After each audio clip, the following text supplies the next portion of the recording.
School, Cloud of Doom, Chapters 5 and 6. Chapter 5, Eric, and what's his name? Oh, that's right, Eric. There are 3 Erics in Mrs. Jewell's class. Eric Fry, Eric Bacon, and the other one, who everyone always forgets, Eric Evans. Eric Fry is strong and fast. He's usually the first one chosen when picking teams. Eric Bacon is funny, clever, and just a little bit sneaky. Everyone in Mrs. Jewell's class likes him, but no one completely trusts him. Eric Evans is kind, quiet, and 100% trustworthy. Sadly, that kind of person is often overlooked. But not today, he thought, as he sat at his desk patiently waiting for Mrs. Jewell's to finish taking attendance. Today would be his day of glory. In his pocket was a plastic bag with 83 nail clippings. 2 numbers had been written on the blackboard, 71 and 6,077. So far, the class had collected a total of 2,677 nail clippings. 71 were the most brought in by any one kid. They didn't just have to be toenails. Fingernails counted too. Eric Evans took his bag out of his pocket and placed it on his desk. "How many you got?" whispered Kathy, who sat next to him. Eric didn't want to jinx his big day by saying the number aloud. Besides, he knew Kathy would only say something mean or mock him. Mrs. Jewell closed her attendance book. "Anyone have any nail clippings this morning?" Eric Evans raised his hand. "Yes, Eric," said Mrs. Jewell. Eric Evans quietly pushed his chair back, but before he could get up, he saw Eric Fry already making his way to the front of the room. 40, Eric Fry declared proudly. Eric Fry had kept his hand in his fist all morning. Everyone thought he was trying to be tough. Now he opened his fist and let 40 nail clippings fall into the collection bucket. "Well done, Eric," said Mrs. Jewell. Everyone clapped their hands. Eric Evans smiled as he clapped in his hands too. 83 was more than double 40. Eric Fry did the math on the board. 2,677 plus 40. 2,717. "Halfway to a million," cheered Stephen. "Not quite," Allison told him. "Anyone else?" asked Mrs. Jewell. Again, Eric Evans raised his hand, but Eric Bacon had already hopped out of his seat and was headed toward the front of the room. He handed Mrs. Jewell a plastic bag full of nail clippings. 349, he declared triumphantly. The class went wild. Sherry gasped. Stephen fell out of his chair. Eric Bacon danced around Mrs. Jewell's desk like a football player who had just scored a touchdown. Mrs. Jewell was skeptical of the spectacle. "I could count them," she warned. Eric stopped dancing. "Go ahead," he challenged her. Mrs. Jewell stared Eric Bacon in the eye. Eric Bacon stared right back. Mrs. Jewell dumped the bag on her desk and divided the nail clippings into 4 piles. She asked Damien, Allison, and John to help. They each took a pile, and then Mrs. Jewell added their totals together. 349, she announced, just as Eric said. Again, everyone cheered, and Eric Bacon continued his victory dance. "How did you get so many?" Mrs. Jewell asked him. Eric B. stopped dancing. "I went door to door, asking my neighbors," he said. Everyone laughed. Leslie had sold wrapping paper door to door, but she couldn't imagine asking people for their toenails. "It's easier than asking for money," said Eric. Everyone was happy to donate. He erased the number 71 and put 349 in its place. Then he did the math. 2,717 plus 349 equals 3,066. "Almost a million," Stephen called out. "Not even close," muttered Allison. Mrs. Jewell told Eric Bacon to take a Tootsie Roll Pop from the coffee can. He took one. Then, when she wasn't looking, he took another. "Anyone else?" asked Mrs. Jewell. Eric Evans sat glumly at his desk. "Raise your hand," urged Kathy. "Why bother?" he muttered. Kathy got up from her seat and stood next to him. She grabbed Eric's arm and raised it for him. "Eric Evans brought a whole lot," she announced. Bring them on up," said Mrs. Jewell. He had no choice. "It's just 83, he said, and then he emptied his bag into the nail bucket. "That's the second most ever," shouted Kathy. She started clapping. Amazingly, everyone else clapped too. They were still clapping as he did the math on the board. 3,066 plus 83 equals 3,149. "That's closer to a million," exclaimed Stephen. Everyone cheered. Even Allison couldn't argue with that. Chapter 6, Oppositosis.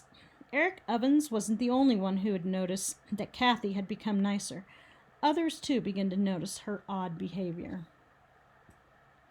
I like your picture, Kathy told BB. What's wrong with it? BB asked. Nothing, said Kathy. It's perfect. You're very talented. It took BB a moment to realize that Kathy hadn't insulted her. Mrs. Jules also noticed the change. Kathy, will you come here, please? She asked. Kathy approached her teacher's desk. Yes, Mrs. Jules? She asked. Mrs. Jules smiled.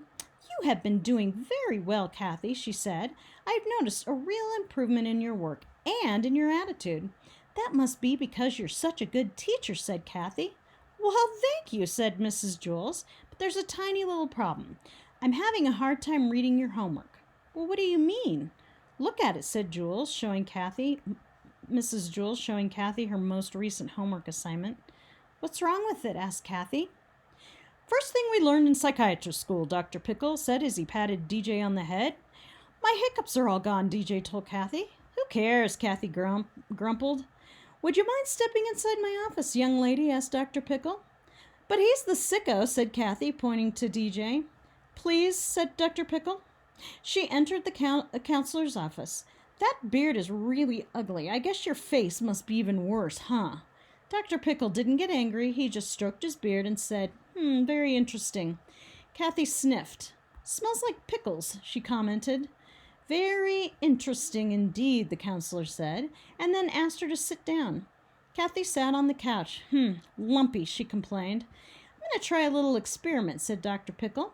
I'm going to say a word, and then I want you to say the first word that pops in your head. Stupid, said Kathy. I haven't started yet, said Dr. Pickle. Sloppy, said Kathy. Dr. Pickle realized he had better hurry up and get started. Cold, he began. Hot, Kathy replied. Hard, soft, skinny, fat. This is kind of fun, isn't it, Kathy? Asked Dr. Pickle. No, it's boring, said Kathy. Worse than I thought, said Dr. Pickle.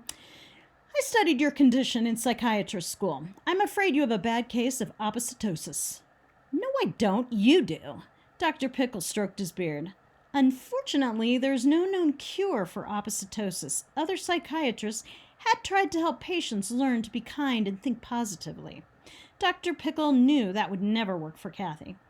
He had his own theory, however. He could try and turn her opposites into double opposites. He opened his desk drawer and took out his pickle stone and chain. Kathy watched the green stone as it gently swung back and forth. She fell asleep on the count of 5. Can you hear me, Kathy? He asked. And I can smell you too, she replied. You're looking into a mirror, he told her. I'm looking into a mirror, Kathy repeated, eyes closed. Tell me what you see. Oh, I see a beautiful girl with black hair, she said, and I see a funny-looking man with a pointy beard. Very good, said Dr. Pickle. Now I want you to reach out and touch the mirror. Kathy slowly moved her arm. But as you try and touch it, said Dr. Pickle, you'll discover the mirror isn't solid. Your hand will go right through it. Kathy stuck her hand out farther. Oh, that's weird, she said. Now stand up and walk through the mirror. Kathy stood up. She took one step, then another. She hesitated for a moment, and then took one last step. Amazing, she exclaimed. You're on the other side of the mirror, said Dr. Pickle. What do you see? Kathy looked around. Nice office, she said. She sniffed. Smells good, too. I'm glad you like it, said Dr. Pickle. Would you like to sit on the couch? Kathy sat back down. Very comfortable, she noted. When I count to 3, you will wake up. But you will still be on the other side of the mirror. 1, 2, 3. Kathy opened her eyes. How do you feel? He asked her. Fine, thanks, said Kathy. How are you? Oh, very well, thank you, said Dr. Pickle.